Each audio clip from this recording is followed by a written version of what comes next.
So awakening shows us sort of a transhuman, the essence of our being that's sort of always stands prior to our personality and our hang-ups and our, beliefs and opinions and our narrative, our life history and all that. It stands prior to that. That's why it's always experienced as very, very freeing and very liberating.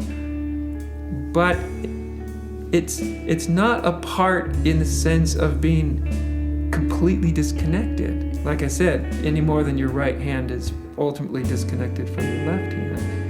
That there's still always going to be a human element there, and that human element does need attention.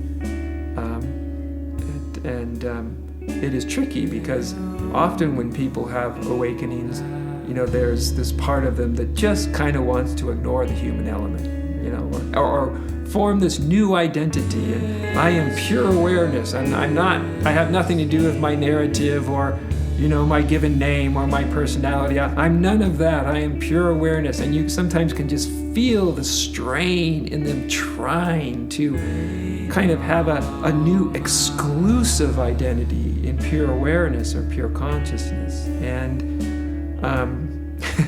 it doesn't really work that way. We can understand why somebody would want to do that because, the human part is the part that feels the pain and the confusion and the turmoil. And also, by the way, the joy and the wonder and the amazement and the awe and the bliss. And, you get rid of the human element and you get rid of all that too. So they're different, but they're not apart.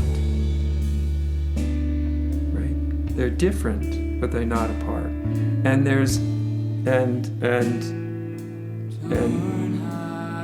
we should be able to intuitively feel our way. What's calling you for your attention at any moment in time? Sometimes healing is personal, human life healing is really what's important. And then at other times it feels like that's just not what you're called for, and you're really called to wake up to your true nature, and then sometimes you're called to wake up to your true nature, and you wake up to your true nature only to be surprised by at some point after that you're called back to heal, human healing for what's, what really needs human attention. We are wide, we are all vast, right? We are not just a sort of spiritual definition of true nature. We're the whole thing.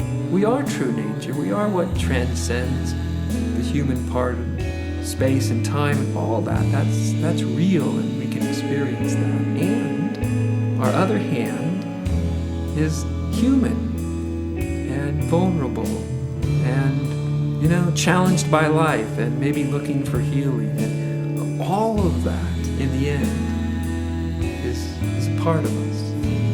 Yes, sometimes in spiritual teachings, that as a sort of expedient means, you might say, or temporary useful sort of approach will be almost, I'm not my mind, I'm not my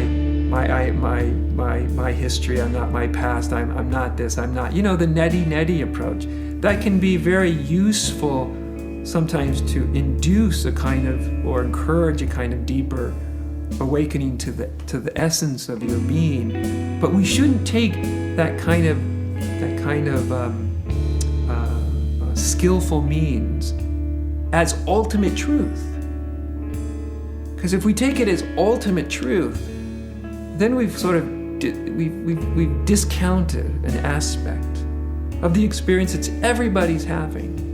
Everybody's having a human experience, enlightened and unenlightened, and all that goes along with that. The goal, to me, of spirituality, awakening, enlightenment, is that we become whole. We don't just shift our identity from one part of duality to another part. That may be a temporary thing, often is, but But the ultimate aim is wholeness. The whole thing.